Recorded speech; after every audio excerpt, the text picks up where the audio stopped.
اس وقت ایک بہت بڑا طبقہ ہے جو بیت اللہ کی طرف متوجہ ہے اور حج کی سعادت حاصل کرنے جا رہا ہے۔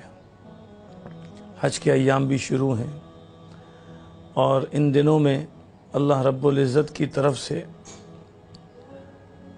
پوری انسانیت کے لوگوں کا انتخاب ہوتا ہے کہ کون اللہ کے گھر میں حاضری دے۔ خوش نصیب ہیں وہ لوگ جن کو اللہ اپنے گھر آنے کی توفیق عطا فرمائے۔ ہم اللہ سے اپنے لیے بھی دعا مانگے، اللہ ہمیں بھی قبول فرمائے۔ ہمارے شیخ و مرشد عارف باللہ حضرت واسم منظور صاحب رحمۃ اللہ علیہ فرماتے تھے کہ حج پہ جانے والوں کا استقبال یعنی ان کے لیے ان کے اکرام کے لیے جانا اور ان کو ایئرپورٹ جا کر الوداع کرنا، اور جب وہ واپس لوٹیں تو ایئرپورٹ جا کر ان کا استقبال کرنا، یہ وہ طلب دکھانا ہے کہ یا اللہ میں حاجیوں سے محبت کرتا ہوں، اللہ اس کی برکت سے تمہیں بھی حج کے لیے قبول کرے گا۔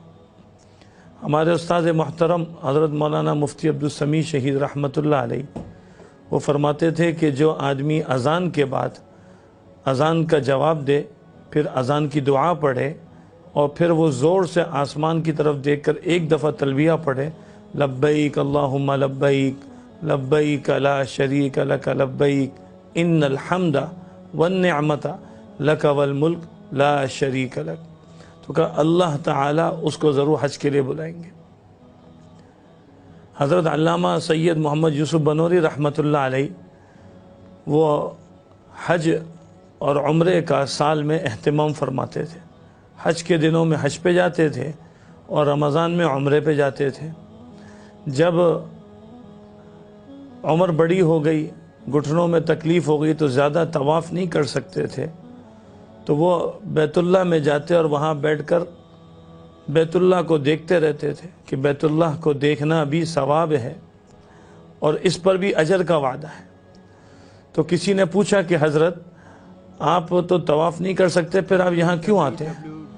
تو فرماتے تھے کہ میں ایندھن لینے آتا ہوں۔ تو ایک مسلمان کے لیے، ایک عالم کے لیے، ایک اس فرد کے لیے جو کسی بھی دینی ادارے سے منسلک ہے، یا وہ فرد جو اپنے کسی کام کو اللہ کی بارگاہ میں قبول کرانا چاہتا ہے، اس کو چاہیے کہ وہ اللہ کے گھر کا قصد کرے۔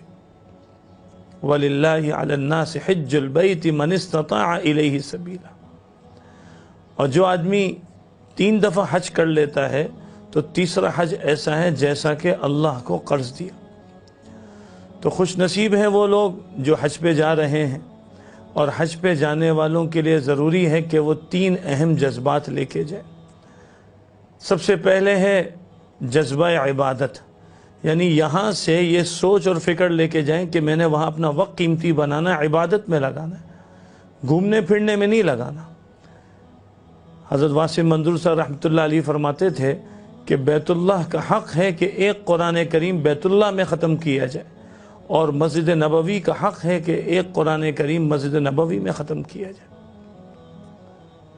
خوب نوافل کا اہتمام ہو، خوب اذکار کا اہتمام ہو، خوب دعاؤں کا اہتمام ہو، یہ ہمارے لیے بہت ضروری ہے۔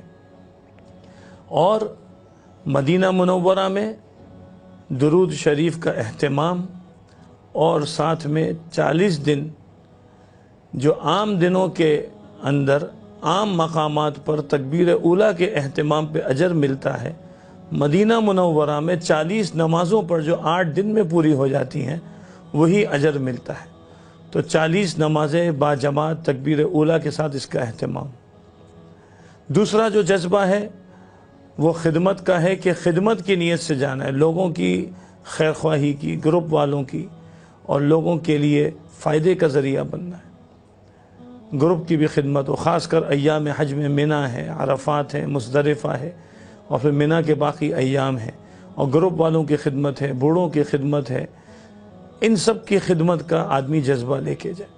اور تیسرا نمبر ہے جذبہ دعوت، یعنی آدمی یہ فکر لے کے جائے کہ میں نے لوگوں کو ان کے اعمال بھی ٹھیک کرنے ہیں، ان کو بھی دین سے جوڑنا ہے، خود بھی دین سے جوڑنا ہے۔ اس کے لیے اس دوران سفر میں آدمی فضائل حج کا مطالعہ کرے، اکابر کے بیانات ہوتے ان کو سنے اور لوگوں کو دین سکھائے، تاکہ یہ سفر قیمتی بن جائے۔ وہاں جانا برائے جانا نہ ہو، بلکہ وہاں جانا مقبولیت کا ذریعہ ہو، اور جب لوٹے گا تو پھر آدمی کا یہ سفر انشاءاللہ حج مبرور ہوگا۔ اللہ تعالی ہم سب کو حج مبرور کی توفیق